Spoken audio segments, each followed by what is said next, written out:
അപ്പോൾ സ്മെല്ലുണ്ടായിരുന്നോ?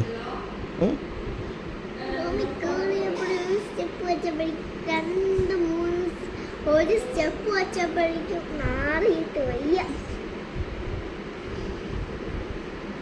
അപ്പോൾ നീ എങ്ങനെ കണ്ടുപിടിച്ചപ്പോൾ ഈ സ്മെല്ല് കണ്ടിട്ടാ?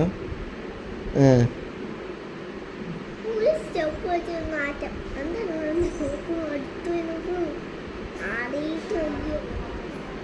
എന്തിൻ്റെ നാറ്റം? കളിഞ്ഞ അച്ചാച്ചനെ ഞാൻ കണ്ടുപിടിച്ചു. അച്ചാച്ചനും അമ്മച്ചനും കളി പിടിക്കുമ്പോൾ നമ്മൾക്ക് കളിന്റെ സ്മെല്ല് വരും. അച്ചാച്ചനും അച്ഛനും നോക്കും, അല്ല അമ്മച്ചനും അച്ഛനും നോക്കുമ്പോൾ, അല്ല അമ്മച്ചനും എല്ലാരും കള്ളു കുടിക്കൂലേ? അച്ഛനും കുടിക്കും, അമ്മച്ചനും കുടിക്കും, രണ്ടും കുടിക്കും. സിസ്റ്ററും വലിക്കും, അമ്മച്ചനും സിസ്റ്ററും വലിക്കും, അച്ഛൻ ബീഡിയും വലിക്കും, അതേപോലെ അമ്മച്ചനും ബീഡിയും വലിക്കും.